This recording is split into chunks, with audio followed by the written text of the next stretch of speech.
Yeah, hi everyone. Yeah. I'm Junyang from Qwen. Yeah. I have introduced our open source model many times in different places. So I try to make it a little bit different about some new stuff because we haven't open source new large language models for a long time. Yeah. Um, this time I would like to introduce more about Qwen next release. And this is something, a new exploration of our team on the next generation open foundation model, or to say only foundation models. Yeah. Um, a brief introduction of something important, very simple. If you would like to use our open weight model and our latest progress, you can use chat.qwen.ai and you can easily use it just like you use ChatGPT. And if you like to use the app, you can download it on qwen.ai. And we have a blog here. We have a blog site here. We have many blogs for each release. Recently, we have released a lot of um, other models like ASR, TDS, and image generation models. But this time I will focus on the LLM first. And we open weight models. So we have GitHub and support on Hugging Face, just like the others. So you can download our models very easily. And we have a lot of models, different types of models and different sizes. So I would like to have a quick wrap up of the Web3 series because we have done it throughout the whole 2025, and it's a long time that we develop a series of models. Yep.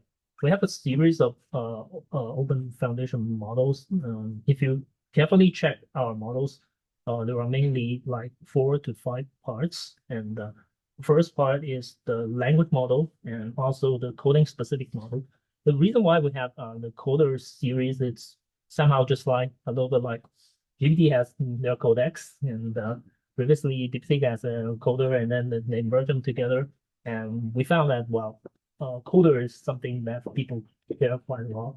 And so we continue a series of Qwen 3 coder, especially when we released Qwen 2.5 coder. There are a lot of people using it and discuss it on Reddit, even more popular than our language models. Yeah. The other part is similar to GMV. We have Qwen 3 VL series, and the Qwen VL series have developed for quite a long time, and it supports the vision understanding part, and we're going to make them native together. It's not that hard because if you check the report of Qwen 3 VL, the performance of our language models, of our vision language model on language model tasks has reached the performance of the plain language models. So it's somehow not that hard to merge them together. And we try to make our models more omni. And this is something that we are going to achieve ultimately, just like Gemini. But I think Gemini hasn't finished the code yet. It supports the understanding of text, vision, and audio, but it can only generate text. If you think about an omni model, it can really interact with the real world, either digital, either physical. So you would like the models to be capable of understanding the 3 modalities and generating with 3 modalities. And for Qwen 3 Omni, and it can understand the 3 modalities, but and it can generate text and audio.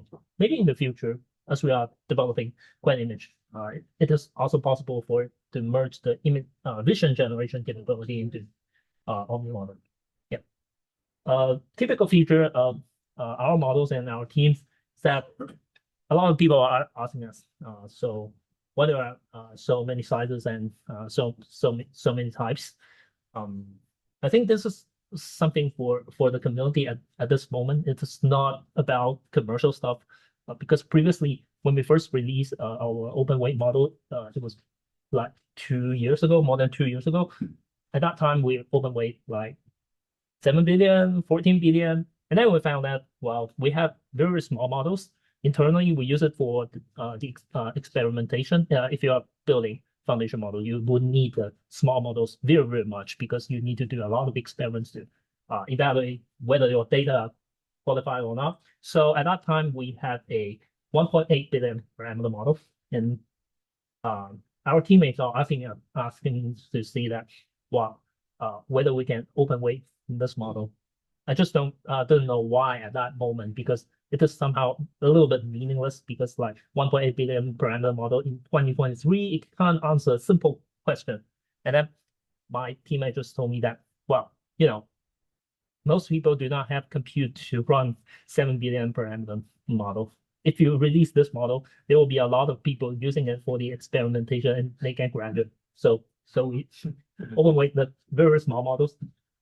And then we have a new chance coming from the community, like people that are working on the mobile phones. They're asking us, yeah, do you have any models between 1.8 billion parameter and 7 billion parameter? Because 7 billion parameter is a little bit too large. If you deploy it on computer, it's okay. But if you would like to deploy it on the phone, it is a little bit too small.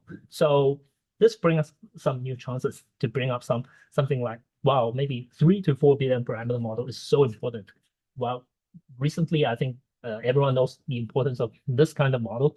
A lot of people are deploying it on the cell phone, and this is somehow new chances. So this is why we are developing many sizes of the model, because we are serving for the community. So we have dense models and like the prospering MOE community, and then we have smaller MOE models and the large MOE models. If you review the Qwen 3 series, we have 30 billion, 3 billion.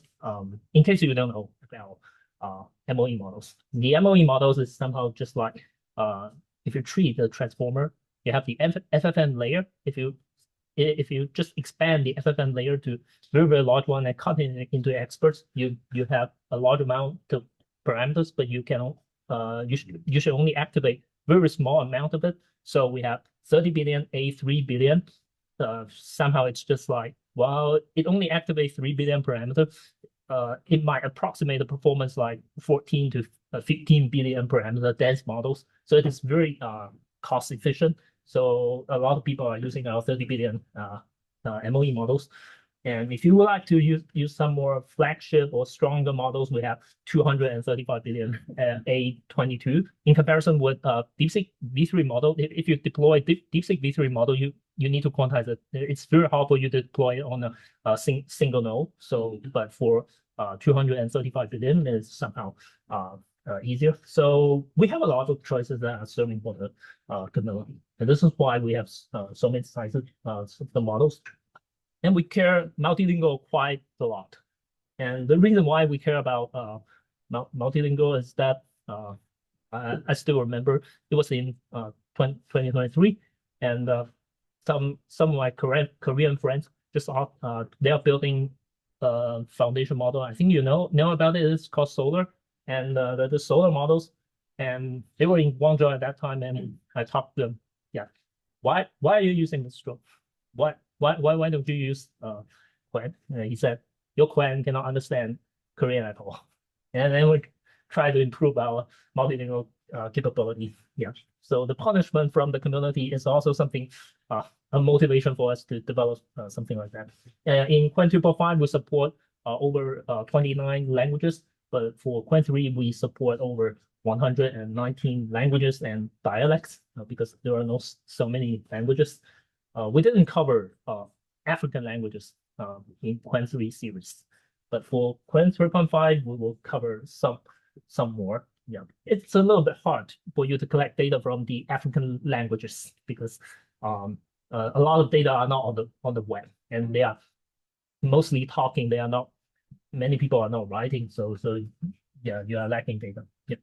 We also try to do the scaling of context length because context length is so important, especially in this, we call it agentic area.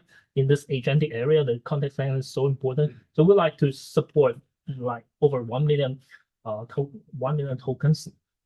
So natively, we have the model supporting 256,000 tokens, and we can extend it by extrapolation to 1 million tokens. But we also think about it, yeah, whether 1 million tokens is enough. How about 10 million tokens? How about infinite long context? So this is why we are moving to Qwen 3 next to make modification to the large language models. Well, people are talking about whether transformer is the answer. Yeah, we don't think about it. We just think about, yeah, what we are going to do. So we will do experiments on sliding window attention and linear attention. And this is the motivation of it. We just don't care about which is the ultimate answer. We don't know that. Yes. For the Qwen 3 series, the flagship one is the one we call it 2507, because it was an updated version of Qwen 3 series of the 235 billion A22 in July 2025. So we call it 2507. If you compare this version to the previous version of the Qwen 3, you'll find that its reasoning capability is improved. We separate the thinking and instruct models because in April, we merged them together and we found some problems of the data. And we found that while the balance of thinking and instruct are actually quite problematic, I think it's somehow our mistakes, our problems is not the answer to tell you that you should separate it because we are now merging them again. Yeah, it's very conflicted when you are building models. You have different ideas and then you change it. So at that time, we try to fix the problems of our data, and we think about another thing is that when people are using the instruct models, you would like its reasoning capability when it's facing very hard problems, but you don't like the long reasoning during very simple questions, just like who are you, and then you think for a long time. Digit R1 is really annoying on that. The previous Qwen 3 is problematic at this. So for the instruct versions, we just use the thinking data and put it into the instruct models only for the very reasoning intensive tasks. So it's just like an automatic one. If you check the performance like Amy 25, it can reach 70, but for thinking model it can reach 90. It's very high, but 70, well, it's okay.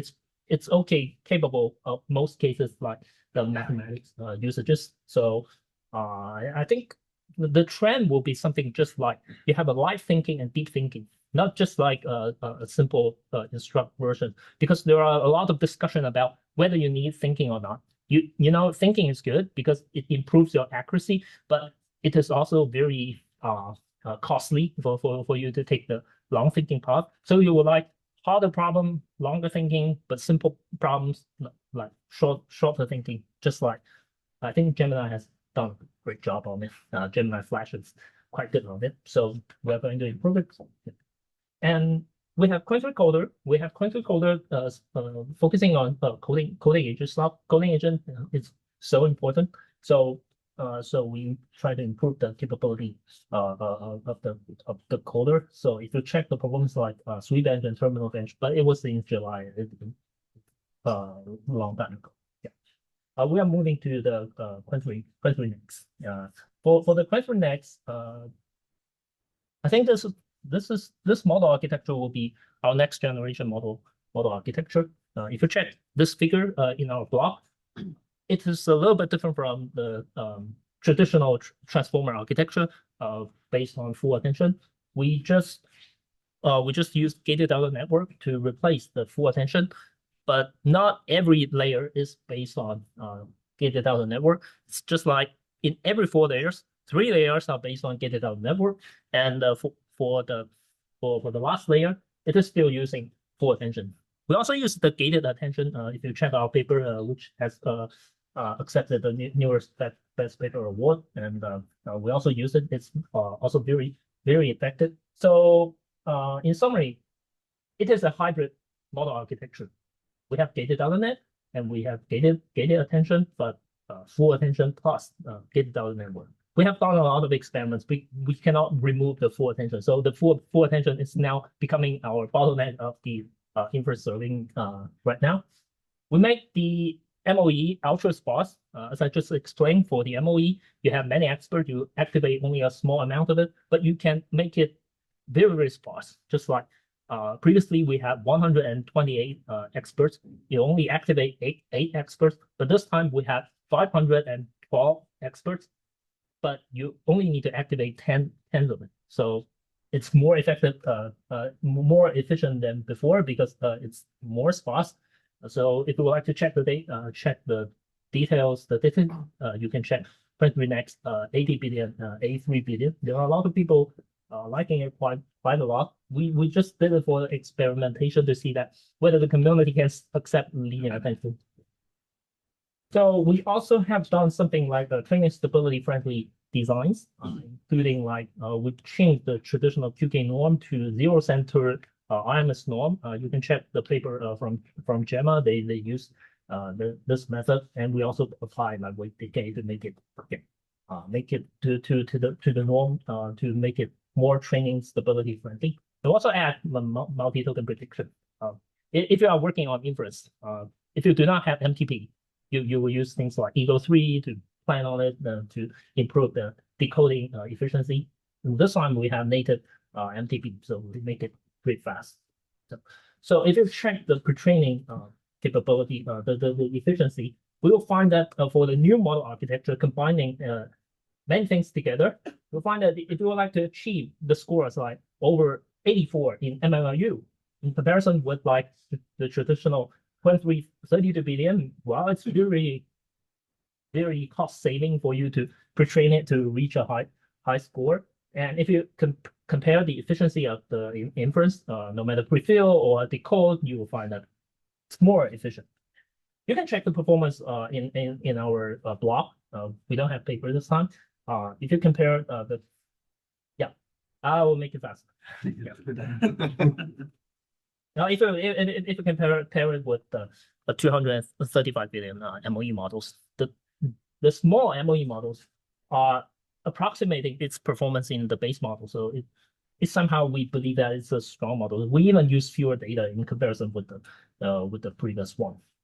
So checking the instruct model performance, it's actually approaching the 235 billion. This is why we have the confidence in our new model architecture.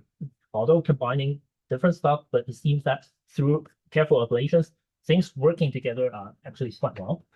Another worrying thing for the linear attention is somehow a lot of people are worrying that, well, whether it is working in long context, because it is linear attention, you have limited KV cache.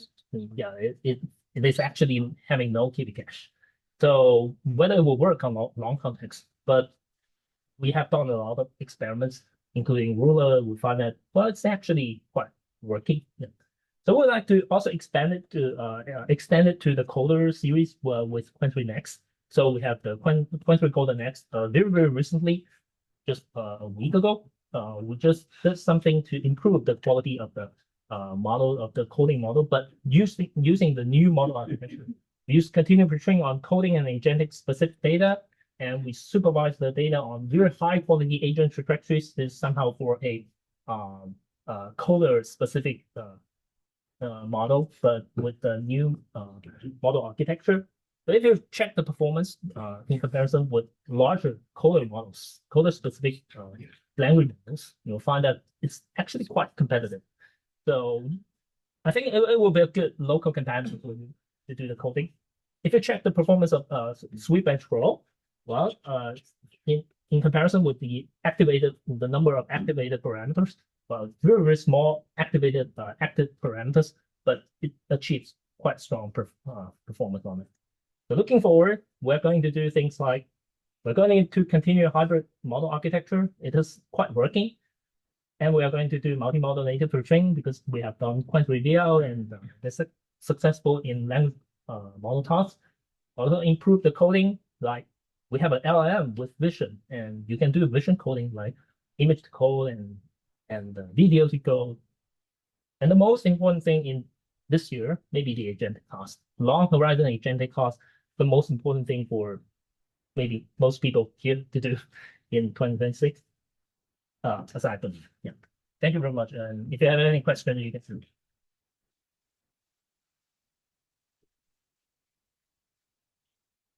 We have time for one or maybe two yes/no questions. Yours, you were first. Thank you. You mentioned quite a lot, the importance of experimentation and probably also few failed model attempts. So what if you look at your fraction of compute budgets, how much goes through the final deployed models and how much goes to experimentation and failed attempts? Yeah, it's quite a good question. We did not do it quite well. I think we need to transfer more compute to the experimentation because we have built many models, so we are busy working on the delivery of the models. But I think the experimentation can make us our improvement more stable. So maybe ideally 50-50 is something that I expect. I heard that from like OpenAI and Anthropic, they might have more than 70, more than 80, but they haven't too many computes. We don't have so many computes. So you say industry standard is 80, you guys are around 50. I think below. Below. I cannot tell you the exact number. I can just tell you. Andre? Yes. Something that we noticed when playing with the Qwen 2.5 and 2.3 is that the model adapts very quickly to reasoning when you do RL. So I'm wondering if there is anything in training that elicits a reasoning performance later on. Can you comment on that? Yeah. Mid-training is so important at this moment. But it depends on your belief. Some people would only believe that RL can open up everything, but it's so hard. Yeah. So you need to focus on mid-training. I think a lot of big companies they are working on big mid-training as well. So we have used the trajectories or the thinking path, those kinds of data, the synthetic data, put it into the mid-training. We found that the performance is actually improving quite a lot. But you need to make a good trade-off between your compute on mid-training and RL, because if you put too many data, like thinking data or the trajectory data to the mid-training, you'll find that you cannot increase the performance through RL. It will be super hard. But if you have no data in the mid-training, you will find that you cannot open up anything in RL. So you need to find a balance. This year we are going to do the research between the relationship between mid-training and RL. Yeah. Last question. Thanks. Very happy to see DeltaNet at scale. That's really cool to see. But I have a slightly different question about on the organizational level. I mean, the company behind this is Alibaba. You probably have hundreds of people working on not just the development, but also product and sales and so forth. But having so many years of experience as well of building and developing models, do you have any comments and feedback on like how decisions should be made at scale with so many people, with so much compute, with such big models? Yeah, I'm sure you have also as an organization learned a lot over the years. Maybe you can comment a bit on like how decision making should happen at large scale. Like, yeah, I think a lot of things are different from you expect. We have many fewer people.